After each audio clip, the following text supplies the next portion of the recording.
옥내 급수관에 대한 관리가 소홀한 가운데 청록이 수돗물 수질을 악화시켜 건강을 해치는 복병이 되고 있습니다. 기준치를 초과하는 청록이 수돗물에 섞여 나오면서 심각한 문제를 낳고 있는 옥내 동간급수관의 수돗물 오염 실태를 취재했습니다. 지은 지 23년 된 서울의 한 아파트.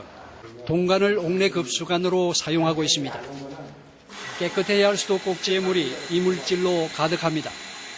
이 물을 시료로 한 1차 수질 검사에서 청록이 함유된 탁도가 기준치의 무려 80배가 넘게 검출됐습니다. 물을 흘려보낸 후 2차 수질 검사에서도 탁도는 기준치의 6배가 넘었습니다. 탁도를 보시면요. 탁도 세척 전에는 1.49가 나왔는데 세척 후에는 탁도가 0.45로 줄어들었고요.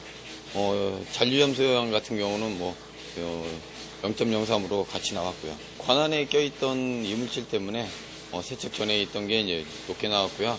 세척 후에는 이제 그 이물질 제거했기 때문에 탁도가 양호해진 걸로 나옵니다. 배관 속에 내시경을 밀어넣자 동간 내부가 청록이 심하게 끼어 있습니다. 이를 세척하기 위해 수도관에 세척기기를 장착해봤습니다. 배관에 에어를 주입하고 수도꼭지를 털자 검은색의 녹물이 쉴 새 없이 쏟아져 나옵니다. 수도꼭지마다 녹물이 나오지 않는 곳이 없습니다. 다른 아파트의 사정도 마찬가지입니다. 수도관에서 쏟아져 나오는 청록을 본 주부는 놀란 기색이 역력합니다. 너무 지저분하고 좀 저런 물을 설거지도 하고 쌀도 씻어서 밥도 해 먹었다 생각하니 좀 찜찜하고 세수하고 그런 거 보면 애들 양치도 한 거 생각하면은 조금 무책임한 엄마 같다는 생각이 좀 들었어요. 환경부는 이런 청록의 피해를 방지한다며 지난 2012년 동간 재질의 구리 함량 기준을 리터당 0.1mg으로 강화하는 뒷북 행정에 그치고 말았습니다. 문제는 인체 치명타를 안길 수 있는 청록이 동간을 재질로 한 급수관에 함유돼 다량으로 검출되는 데 있습니다. 실제로 공인기관의 검사에서도 구리 함량은 매우 높은 것으로 드러났습니다. KC 인증 중에서 그 동간 같은 경우에는 심한 경우에 217배가 나온 케이스도 지금 갖고 있습니다. 이 정도의 수질이라면 생활용수 사용에 부적합한 물입니다. 더 큰 문제는 청록의 인체 유해성 여부입니다.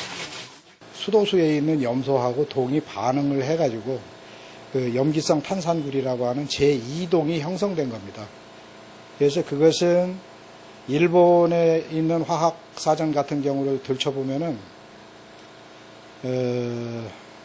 몸무게 50kg 정도 나가는 사람이 7.9g 정도를 먹으면은 치사율에 가까울 정도로 맹독물질로 분류되어 있습니다.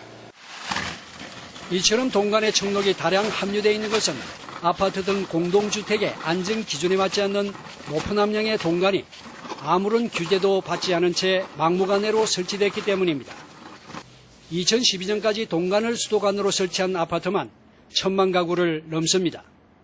동간을 설치한 지 20년이 넘도록 사후관리가 전혀 이루어지지 않고 있는 것도 문제입니다. 서울시가 최근 청록의 문제를 우려해 긴급 예산을 편성, 겨우 아파트 500가구의 청록 세척 시범 사업을 시작했을 뿐입니다.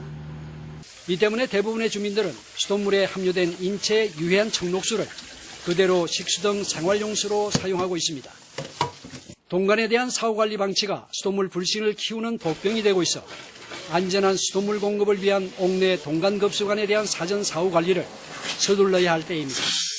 이거린 뉴스 안일만입니다.